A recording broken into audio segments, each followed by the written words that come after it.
안녕하세요. 먼 길을 돌아서입니다. 오늘은 아주 특별한 책을 소개하겠습니다. 지금 여기 두 권의 책이 있습니다. 1, 2.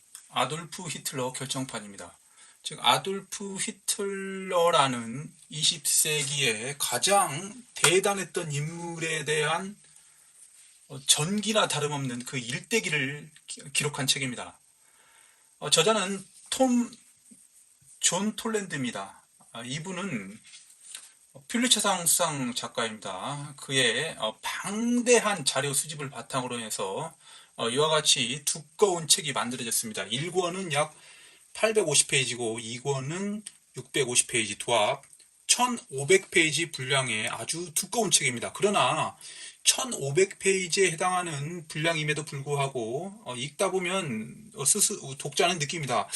이것은 아돌프 히틀러의 일부분이다. 즉 아주 요약본이면서 일부분만을 다룬 것이다. 그만큼 아돌프 히틀러라는 인물을 책 몇 권으로 나타낼 수 없다는 것을 느낍니다. 그러나 그럼에도 불구하고 이 히틀러라는 인물은 거대한 인물이었음에도 불구하고 아무것도 남기지 않고 스스로 생을 끊었습니다. 즉 잔존 세력도 없고 가족도 없고 남겨진 것도 없습니다. 거의. 그렇기 때문에 의외로 그가 남긴 거대한 족적에 비해 알려지지 않은 사실이 많이 있습니다. 그렇기 때문에 막연히 히틀러는 악인이다 그런 것보다는 이런 책을 한번 읽어봄으로써 히틀러를 좀 더 알아가는 기회를 가질 수 있습니다. 자, 그러면 제가 이 책을 읽은 내용을 요약해서 한번 이 키노트를 통해서 설명해 보겠습니다. 제일 먼저 출생입니다. 그는 1896년 출생했습니다. 유명한 사진이죠. 인터넷에 돌아다니는. 히틀러를 악인으로 규정했음에도 불구하고 그의 어린 아이 사진 한 장을 대부분 띄워놓고 극적인 효과를 누립니다. 그런 의미에서 이 사진은 많이 도용됐습니다. 그는 알로이스라는 이름의 아버지고 어머니는 클라라입니다. 그 사이에서 태어났는데 문제는 아버지가 누구고 어머니가 누구냐가 아니라 할머니 쪽에 있습니다. 그의 할머니가 유대인과 결혼하지 않았나? 아니죠. 정확히 말하면 그의 할머니가 유대인 가정부로 일했는데 그 유대인과 사이에서 히틀러의 아버지가 태어나지 않았을까라는 의문이 있습니다. 자, 이것은 그냥 넘어가기에는 중요한 내용입니다. 그냥 넘어갈 수 없는 내용이에요. 왜냐하면 히틀러는 유대인을 경멸했고 없애려 했습니다. 그런데 자신의 피에 유대인의 어떤 흔적이 남아 있다면 스스로 유대인을 경멸하는 것에 대한 모순적인 사항이 발생되기 때문에 그의 출생에 대한 것은 아주 중요한 거였습니다. 그러나 어느 누구도 히틀러의 조상 중에 유대인이 있다 없다를 결정지을 수 있는 증거는 없었습니다. 그러나 히틀러는 혹시나 자기의 조상 중에 유대인의 피가 흐르지 모를까라는 두려움을 가지고 있었습니다. 자, 이렇게 태어난 어린 히틀러는 청년이 돼서 미술학도의 꿈을 안고 오스트리아 비엔나를 거리를 배회하면서 이와 같은 그림을 그리기도 했습니다. 여러 작품을 탄생시켰죠. 그러나 계속해서 미술대학에 낙방합니다. 그 힘들었던 시기에 갑자기 이름이 생각나네. 구툴린가? 그 친구가 한 명 있었어요. 그에 대한 우정을 쌓고 그 우정은 독재자가 되어서도 영원히 계속되었습니다. 그러나 이 시기는 배고픈 시기였죠. 그러다가 어머니의 죽음을 맞이하면서 자신의 태생인 오스트리아에서 행적을 마무리 짓고 독일로 넘어갑니다. 자, 이제 독일로 넘어가서 조금 후에 1차 세계대전이 발발을 합니다. 그리고 나서 그는 징집당해서 1차 세계대전에 참전합니다. 잘 아시다시피 1차 세계대전은 참호 속에서 4년간을 보내다가 그대로 종전해버린 전쟁이죠. 그 비극의 참호 속에서 히틀러는 몇 가지를 느끼는데 그것은 바로 증오의 씨앗이었습니다. 그 증오가 싹 트는 시기였어요. 책 내용에 의하면 그렇다는 것입니다. 무슨 증오냐? 자신이 목숨을 걸고 참호 속에서 전쟁을 할 때 후방에서 유대인이 조종했고 그 다음에 독일의 패망을 알리는 휴전협정도 유대인에 의해서 조절되었다. 자, 이런 것을 히틀러는 목격했다고 하는데 그것이 혼자만의 생각인지 아니면 실제 그랬는지는 그것은 차후의 문제로 여기고 어쨌거나 히틀러 본인에게는 유대인으로 인해서 독일 제국이 패망했다는 것을 느끼고 유대인에 대한 증오의 씨앗을 뿌리기 시작합니다. 그리고 그는 상병으로 제대했습니다. 이것이 훗날 군부와 마찰을 빚을 때 군부가 늘 업신여기던 것 중에 하나가 바로 그는 상병 출신, 즉 장교 출신이 아니었다는 것이었습니다. 자, 그러다가 전쟁을 마치고 나서 드디어 정치를 시작합니다. 그 유명한 장면 등이죠. 과도한 몸짓으로 연설을 하는 그의 장면입니다. 여러 사진들이 드러납니다. 그가 연설을 했다가는 그에 대한 부정적 시간이 금세 긍정적 시간으로 바뀐다고 합니다. 도대체 어떤 연설이었길래 그랬는지 의아하기는 하지만 어쨌거나 열정을 다한 연설은 대중의 마음을 사로잡았습니다. 그리고 드디어 나치가 태동되고 그 나치의 모범 답안은 바로 놀랍게도 이탈리아의 파시스트의 최고봉 바로 무솔리니였습니다. 이 베니토 무솔리니를 히틀러가 따라한 것이었습니다. 결국에는 1인자가 무솔리니고 2인자가 히틀러였지만 나중에 가서는 오히려 무솔리니가 히틀러의 하급 계급과 같은 그런 존재가 형성이 되죠. 그리고 그 유명한 맥주얼 쿠데타를 일으키지만 실패해서 결국은 투옥을 하게 되는데 그 감옥에 있을 때 바로 나의 투쟁이라는 저작이 탄생되고 히틀러의 어떤 정치적 철학이 완성이 됩니다. 그러다가 감옥에서 나온 후로 점차적으로 대중의 지지를 받습니다. 계속되는 연설로 인해서 대중의 인기는 날로 커져만 갑니다. 특히 1차 세계대전의 폐허를 서구의 잘못 또는 어떠한 다른 세력의 잘못으로 귀결시키면서 정책 입지를 계속 키워나가는데 자, 이게 힌덴부르크 대통령입니다. 힌덴부르크 대통령을 계속해서 위협하면서 결국은 수상 그리고 나아가 대통령과 수상을 모두 하는 총통의 자리에 이르면서 그리고 기타 모든 정당을 해산시키면서 나치 일당 독재 드디어 완벽한 1인자에 올라가면서 또한 수정의 밤이라는 유명한 그 사건이 있었죠. 그런 것을 통해서 유대인 탄압을 또한 시작합니다. 자, 일당 독재 그리고 유대인 탄압 거칠 것이 없었습니다. 드디어 그의 야욕을 드러냅니다. 바로 독일의 오스트리아 합병입니다. 이 사진의 인물은 아마 자이스 잉크베르트일 겁니다. 잉크바르트. 오스트리아의 친나치 수상이죠. 자, 그가 사인함으로써 오스트리아는 합병되고 그 다음에 체코 일부를 병합하고 독일계 사람들이 사는 곳이죠. 그리고 그의 진정한 히틀러의 꿈, 자 바로 동부, 즉 우크라이나, 러시아 일대 그 대평원, 온갖 곡물이 잘 자라는 대평원, 비옥한 땅, 그리고 유전이 있는 동부로의 영토 확장에 대한 꿈을 가지고 서서히 야욕을 드러냅니다. 그 당시 영국의 챔벌린 수상은 히틀러를 과소평가했습니다. 결국은 그렇기 때문에 억제를 하지 않았고 결국은 히틀러가 2차 세계대전을 일으키게 되는 것이죠. 자, 1939년 9월 1일 날 폴란드를 침공하면서 전쟁의 서막을 알립니다. 그리고 나서 그의 성공을 바탕으로 해서 벨기에, 네덜란드를 먹고 그 다음에 서부로 침공합니다. 그리고 놀랍게도 실현 불가능할 것처럼 여겼던 프랑스를 한 달 반 만에 함락시키면서 그리고 꿈에 그리던 파리에 입성하면서 이와 같이 유명한 사진을 남깁니다. 이 책에서는 히틀러가 파리를 함락시키면서 이 파리, 즉 예술의 도시, 자신은 한때 예술인이었기 때문에 감회에 젖는 장면이 나옵니다. 그 순간만은 적어도 히틀러는 예술인의 어떤 자치가 느껴졌습니다. 그리고 영토를 계속 확장하다가 발칸반도 공격에 이르게 되는데 그것이 바로 패망의 작은 씨앗이 될지는 아무도 몰랐죠. 왜냐하면 소련, 즉 소련을 침공하기로 계획된 날짜는 당초 5월이었는데 발칸반도 침공으로 인해서 한 달 늦어지면서 이 소련 침공에 거대한 차질이 빚게 됩니다. 왜냐하면 가을이 되면 비가 내리고 온통 땅이 진흙으로 바뀝니다. 좀 더 일찍 출발했다면 역사는 바뀌어졌을지 모르겠으나 어쨌거나 인류 역사상 가장 큰 침공이라는 독일의 소련 침공 바르바로사 작전을 실행합니다. 만류에도 불구하고 히틀러는 단행했습니다.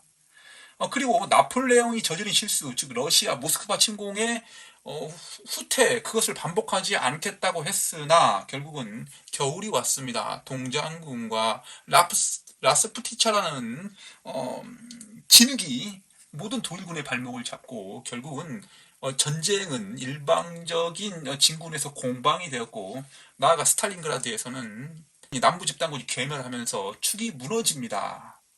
그러다가 결국 전쟁 중에 군부까지 일방적으로 통치하는 상황에 이르게 됩니다. 드디어 완전한 독재 중의 독재를 실현하게 되는 것이죠. 따라서 전문적인 군인의 지시를 받는 것이 아니라 히틀러가 일방적으로 작전을 지휘하게 되면서 더욱 나락으로 빠지게 됩니다. 그래서 동부전선에서 거의 전력의 대부분을 잃고 히틀러가 세력이 약해짐을 틈을 따라 서부전선, 즉 약삭 빠른 미군, 영국이 서부전선에서 연합전선을 펼치면서 베를린을 양쪽에서 공격해서 함락시킵니다. 자, 이 사진은 히틀러와 그의 연인인 에바 브라운입니다. 베를린이 함락 직전에 둘은 정식으로 결혼을 하고 곧 자살을 합니다. 에바 브라운은 먼저 죽고 그 다음에 히틀러가 총으로 자살을 하고 자신의 육체는 붉은 군대에 훼손당하지 않도록 화장을 시켜달라고 하면서 그의 거대했던 행적이 마무리가 됩니다. 이 내용을 1500페이지에 걸쳐서 이 책은 싣고 있습니다. 자, 전체적인 내용은 이런데 단순히 그런 내용이라면 역사책 한 권을 보고 마는 게 낫겠죠. 그러나 이 책은 그 이상의 값어치가 있는데 꼭 히틀러의 어떤 정치적 행적 그리고 권력을 탐한 행적만을 보여주는 것이 아니라 여러 가지 에피소드 등을 많이 들려줍니다. 히틀러의 사생활이 어땠는지 또는 성격이 어땠는지 일상생활이 어땠는지까지 다방면으로 보여줍니다. 여러 가지 것들을 종합적으로 보여주는 거라고 말씀드릴 수 있겠습니다. 자, 그 외에도 이 책에서 다룬 여러 가지 내용이 있는데 바로 히틀러의 사람들에 대해서도 내용이 많이 나오고 있습니다. 이 사람들이 히틀러의 주요 곁에 있었던 사람들이죠. 괴링, 괴벨스. 괴링은 제2인자로서 공군을 통치했었고 괴벨스는 사상가였죠. 나치 사상을 넓게 펼치는데 주력했고 힘러는 돌격대 친위대의 대장이었고 유대인 탄압의 선봉장이었죠. 보만은 끝까지 배신하지 않고 히틀러를 지키고 훗날 2인자 자리에 오르고 리벤트로프는 외교를 담당했었죠. 자, 이 히틀러의 주요 사람들은 공교롭게도 공통적으로 히틀러가 죽고 난 다음에 또는 비슷한 시기에 자살하거나 또는 감옥에서 스스로 목숨을 끊거나 사형을 당했다는 특징이 있습니다. 따라서 히틀러의 잔존 세력은 거의 남지 않았게 되는 것이죠. 이외에도 이 책은 히틀러의 여러 여자들에 대해서 다루고 있습니다. 제일 먼저 히틀러의 여자들이라고 말씀드릴 수 있는 사람은 겔리 라우발인데, 자, 겔리 라우발은 아주 특이한 여자입니다. 바로 히틀러의 누이의 딸입니다. 그러니까 조카죠. 여러 가지 설이 있지만 이 책은 둘이 사랑을 했다라고 잠정적으로 말합니다. 그러나 겔리 라우발은 권총으로 스스로 목숨을 끊습니다. 자신의 사랑했던 조카이자 연인이 없어짐으로써 히틀러는 또 다른 여인이 나오는데 그게 바로 끝까지 죽는 날까지 함께했던 바로 에바 브라운입니다. 에바 브라운과 히틀러는 분명 사랑을 했던 게 맞습니다. 그가 악인이든 어쨌든 에바 브라운에게는 한 남자였습니다. 그리고 여러 여자들이 나오는데 비서들이 많이 나옵니다. 즉 자신의 성체 어떤 벙커나 또는 요새에서 같이 여러 비서가 있는데 특히 트라우들 융게를 중점적으로 다루기도 합니다. 트라우들 융게 또한 남편은 2차 세계대전에 전사하는데 그 사실을 히틀러가 트라우들 융게에게 알리는 장면이 나오는데 그 순간만은 적어도 따뜻한 인간미가 느껴지는 사람처럼 인식되곤 합니다. 히틀러도 결국 사람이었으니까요. 정치인이었기 때문에 이처럼 어떠한 우리가 감당 못할 사건 속으로 빠져들게 될 거겠죠. 자, 이어서 또 이 책에서는 어떠한 히틀러가 일반인에게 알려지지 않은 의외의 이면들을 많이 다루고 있습니다. 탄압을 자제합니다. 무조건 히틀러는 강압적이고 독재자, 탄압적인 독재자라고 하지만 사실은 의외는 남의 눈치를 많이 봤습니다. 즉, 어떠한 세력을 펼치면서 외부에 자신이 온화하다는 이미지를 비춰지게 하고 일단 어떤 점령이 이루어지면 그 지배층을 유화시켜 다루도록 노력하는 면도 여러 면 보입니다. 그리고 처단을 즉 배신자나 이러한 사람들을 처단할 때 상당히 주저하는 모습을 많이 보입니다. 자신을 위해 한때 충성을 다했던 사람을 사형시키는 과정에서 계속 머뭇머뭇거리면서 주저하는 모습을 보이기도 하고 또한 좌절과 낙담을 자주 합니다. 히틀러의 특징은 흑과 백입니다. 뭐 아니면 도죠. 자, 원하는 바를 이루기 위해서 전진했다가 실패하면 대부분은 다시 재도전이 일반적인 사람들의 모습이라면 히틀러는 스스로 목숨을 끊으려 합니다. 즉 모든 행적에는 목숨을 걸고 실행을 옮겼다는 뜻이기도 합니다. 수많은 자살의 기회가 있었는데 그때마다 넘기고 넘겨서 결국은 2차 세계대전이 종말과 동시에 자살을 하게 되는 것이죠. 그리고 오락가락.